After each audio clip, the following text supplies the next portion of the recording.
car enthusiast.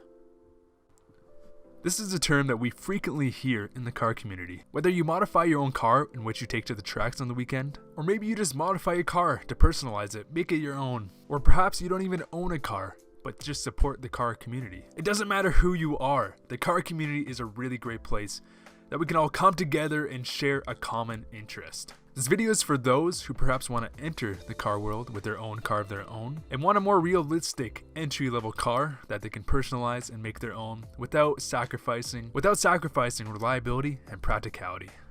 Alright, how's it going, guys? Today we're going to go over the top 5 cars that you can buy for under 10k. So keep in mind these prices do very much vary depending on where you live, whether that be Australia, the UK, North America, where I'm from. But obviously the prices do vary, so where you live it might be a little bit more expensive, maybe a little bit more cheaper, but overall I believe that it will be under the 10k price range. So in the past, when I was researching to either buy my car or researching to make one of these videos, I found a really weird common trend for these kind of top cars under a certain price range. So many of these lists, I don't know if it's just for clickbait sake or whatever, I don't know, I don't really get it.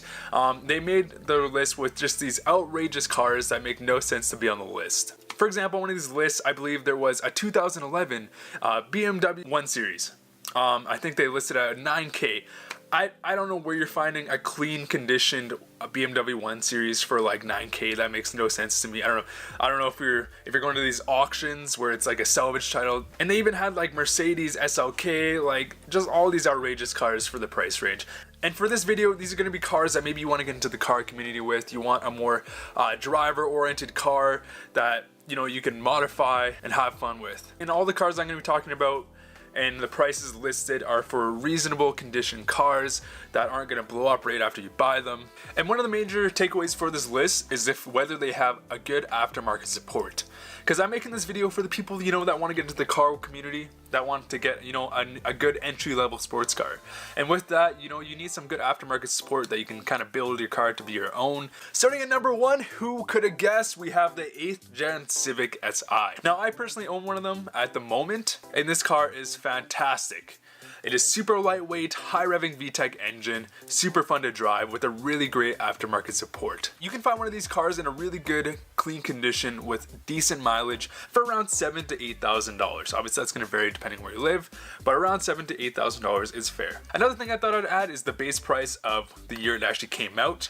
So in 2008, with inflation, this car would have cost $25,000 brand new. This car has 197 horsepower, 139 foot-pounds of torque. It is super reliable, good on gas, practical, and again, it has a lot of aftermarket support for those who want to make the car their own. So at number 2, I believe this is a super underrated car. Super underrated, like unbelievably underrated. But we have the 1st gen Mazda Speed 3. You can find a clean version of one of these cars for around 8 to 10k, which is pretty crazy considering like their performance numbers. In 2008, calculated with inflation, they come at a base price around $27,000, which is a couple $1,000s more than the Honda Civic. But overall, they are a powerful front-wheel drive hatchback with a lot of torque steer. They have a whopping 263 horsepower, 280 foot-pounds of torque, which is just crazy for the price that you're paying, and are honestly one of the most reliable turbo hatchbacks you can buy in the market, if not the most reliable. And they have a really great aftermarket support, and they're also backed up by Cobb, so that's really awesome. Cobb is just a really great platform, and if any car on this list has it, it's just a really added bonus. So overall, they're a powerful front-wheel drive hatchback, really great aftermarket support with the Cobb. They're reliable and practical. What more could you want? At number 3, we have the notorious Subaru WRX. So I'm going to be ranging from 2003 to 2007. The prices do really vary between those generations. For the sake of the video, I'm going to be mainly talking about the Blaubai and Bug-Eye, not so much the Hawkeye, because the Hawkeye does usually cost a little bit more. So in terms of this video, if you want a more reliable platform with lower kilometers, I'm going to talk about the Bug-Eye and Blaubai. Now you can usually find a decently clean WRX for around $8,000 to $10,000. It can actually go up way more. I know where I live, if I want a super clean Hawkeye, they can even cost up to $15,000, which is pretty ridiculous considering it's such an old car. In 2004, they actually were I think they're actually the most expensive car on this list. But calculated with inflation, the Blaubai costs around $32,000.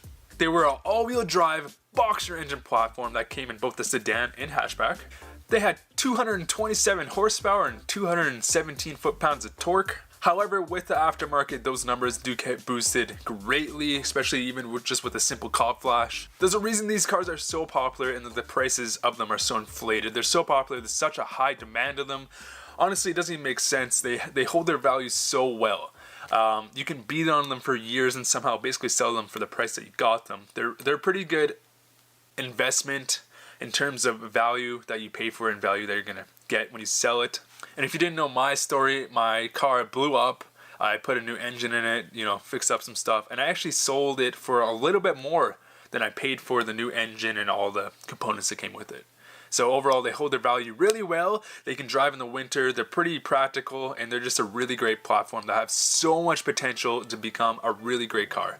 At number 4, we have the classic MX-5 Mazda Miata. Now this car is a super popular platform that I'm sure you guys have seen over YouTube countless times. We have YouTubers like GM that not only have a turbo Miata but also a lifted Miata. They're really great platforms that you can do so much with. They're so reliable. They are the purest driving experience, well, one of the purest driving experiences you can buy within this price range. They are a rear-wheel drive, lightweight platform that you can just really throw around with really top-end handling. This car came out in the 90s, 80s, late 80s, 90s, and is still, to this day, regarded as a top-end handling car.